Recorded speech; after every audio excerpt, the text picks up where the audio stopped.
जो subject SIR है, जो बिहार में गहन भोटन पुनरीक्षण का काम चल रहा था, जिसमें आपको ज्ञात है कि 65,64,000 नामों के अलग अलग सेगमेंट से हटाए गए हैं।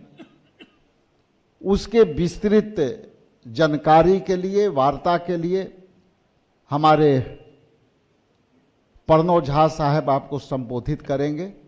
उसके पहले मोटे मोटे दो बात आपके बीच रख देना चाहता हूं कि बिहार प्रदेश कांग्रेस कमेटी ने 2 तारीख को एक पत्र जारी किया और फिर दोबारा 3 तारीख को एक पत्र जारी किया इंडिया गठबंधन के तरफ से, और उसमें हमने इलेक्शन कमीशन से जो मांग की कि आप 65,64,000 के लगभग आपने नाम वोटर लिस्ट से अलग कर दिया और उनके ईपिक नंबर से बाहर कर दिया। उसमें हमने मोटे मोटे ये दोनों पत्रों के माध्यम से हमने सवाल किया था, जिसका सवाल अब तक हम लोगों को अप्राप्त है। और वो पहला सवाल था कि जिनको आप मृत पाए गए, जिनको आप अस्थायी तौर से उपलब्ध नहीं पाए गए, जिनको आप उस पते पर नहीं पाए, इन सारी सेगमेंट में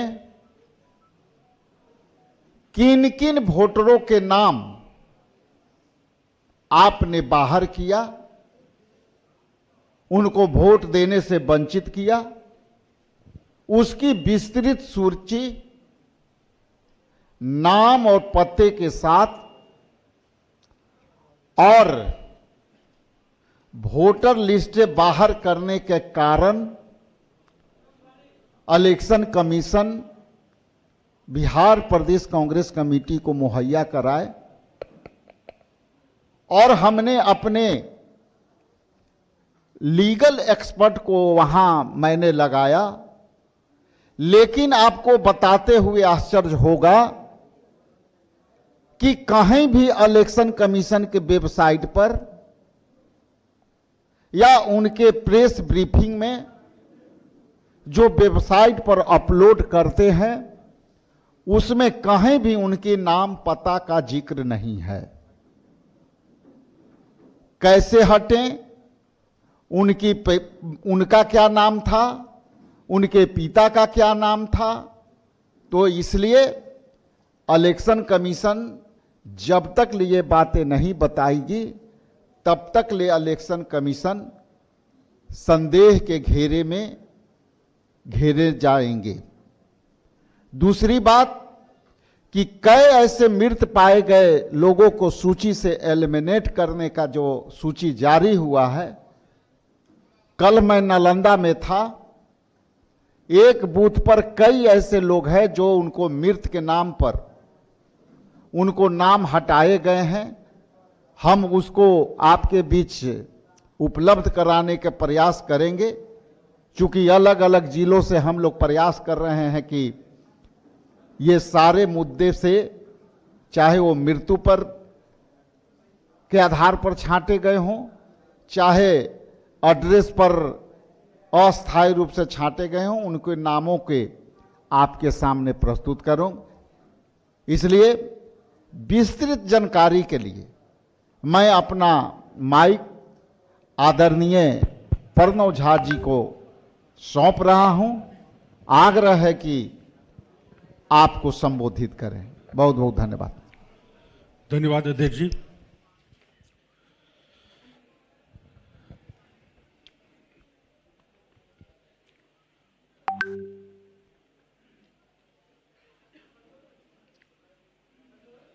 अध्यक्ष जी ने आपको विस्तार से बताया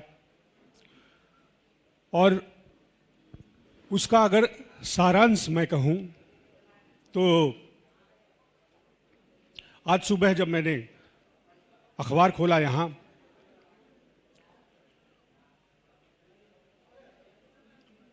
तो उसमें एक खबर पर मेरी नजर पड़ी और खबर का जो मतलब है वो है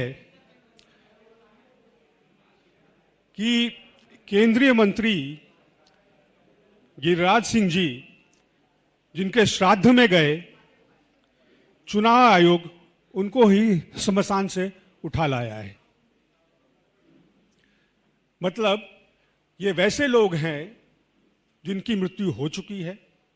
ये घटना बेगूसराय की, और ऐसे करीब से करीब 15 लोगों के नाम चुनाव आयोग की लिस्ट में है, वोटर लिस्ट में है, और कुछ तो ऐसे हैं जो कि 15 साल पहले जिनकी मृत्यु हुई है। तो इसके बाद कहने को कुछ रहता नहीं कि वोटर लिस्ट दुरुस्त करने के नाम पर जो खेल खेला जा रहा है सत्ता में बैठे लोगों के द्वारा, जिस तरह से सुप्रीम कोर्ट के ऑब्जर्वेशन की अनदेखी की जा रही है, उसको बुलडोज करने की कोशिश हो रही है।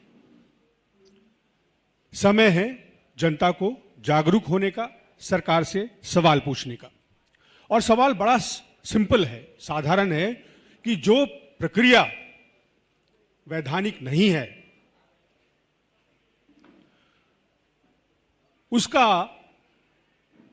निष्कर्ष, उसका परिणाम वैधानिक कैसे हो सकता है। वोटर लिस्ट अगर दुरुस्त करना था, अगर स्पेशल इंटेंसिव ड्राइव करना था, तो राजनीतिक पार्टियों से बात होनी चाहिए थी, नागरिक से विचार विमर्श होना चाहिए था, तैयारी होनी चाहिए थी। कई बार समाज के ऐसे लोगों को चुनाव आयोग अपना चेहरा बनाती है जिनकी क्रेडिबिलिटी होती है, और कभी भी चुनाव आयोग के प्रयास का आशय जो है यह नहीं होता कि वोटरों की संख्या कम कर दी जाए। चुनाव आयोग हमेशा वोटर की संख्या बढ़ाने की कोशिश करता है। यह चुपचाप की गई प्रक्रिया यह बताती है कि दाल में काला है। ये कवायद जो है वो विरोधी पक्ष के वोटरों को वोटर लिस्ट से काटने का प्रयास है, क्योंकि चुपचाप कैसी चीजें की जाती है। चुपचाप चुनाव में चंदा लिया जाता है, चुपचाप पीएम केयर फंड्स में पैसा लिया जाता है, चुपचाप एयरपोर्ट, देश के संसाधन पीएसयूज उसे बेच दिए जाते हैं। ये चुपचाप वोटर लिस्ट का काम नहीं होता, क्योंकि लोकतंत्र का रीढ़ जो है वो वोटर है। और इसमें मजेदार बात यह है कि प्रक्रिया शुरू होने के पहले जो चुनाव आयुक्त हैं उन्होंने कहा कि कम से कम 20% लोग तो कटेंगे, उनका नाम बाहर होगा। यह उनको शुरू में कैसे पता कि 20% लोग कटेंगे, और अब देखे तो कटे हैं। और जब यह प्रक्रिया शुरू हुई तो सारे विपक्षी दल चुनाव आयोग के दरवाजे पे गए गुहार लगाने। आश्चर्य की बात है कि सत्ता पक्ष के लोग क्यों नहीं गए। उनको डर नहीं था कि उनके वोट काटे जाएंगे, कि उनके वोटरों को वोटर लिस्ट से हटा दिया जाएगा, इसका भय उनको नहीं था। क्यों? किसी तरह का आश्वासन था, कोई सांठगांठ है। यह उनके मन में, उनको डर क्यों नहीं आया, उनके मन में प्रश्न क्यों नहीं हुआ? वो शायद इसलिए है क्योंकि उनको भरोसा है कि उनके वोटरों का संरक्षण होगा। रोज संसद में प्रदर्शन हो रहा है।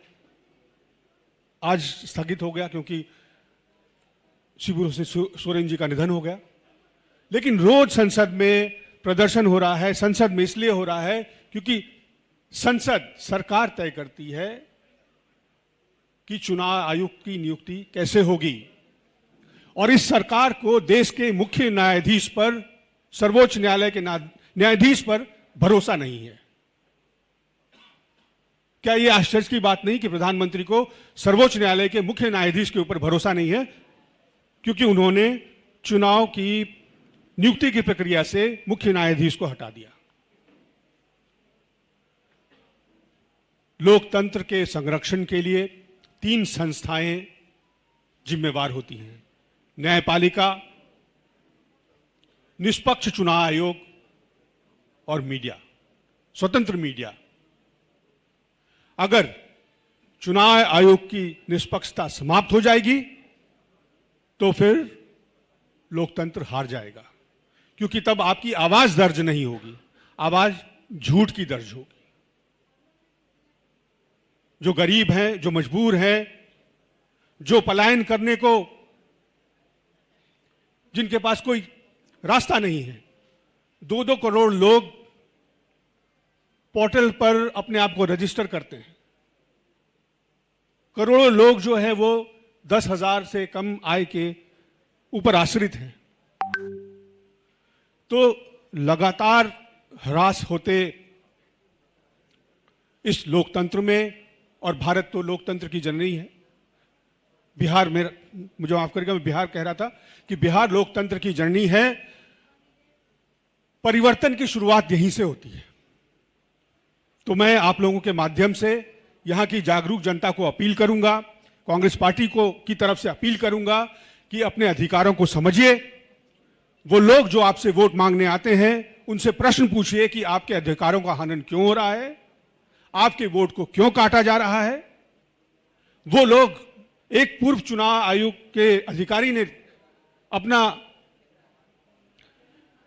एक्सपीरियंस वो साझा किया है सोशल मीडिया पर कि उन्होंने अपना और अपनी पत्नी दोनों का डॉक्यूमेंट अपलोड किया, और जब एपिक नंबर डालकर वो चेक किया तो उन्हें यह बताया गया कि आप कृपया बीएलओ को संपर्क करें। यह हाल है उन लोगों का जिन्होंने सरकार में सेवाएं दी हैं, जो पढ़े लिखे हैं, जो अपने अधिकारों के प्रति जागरूक हैं। वैसे लोग जो बाहर रहते हैं, जिनको वो सुविधाएं नहीं मिली, जो सशक्त नहीं हैं, उनके अधिकार कौन दिलाएगा?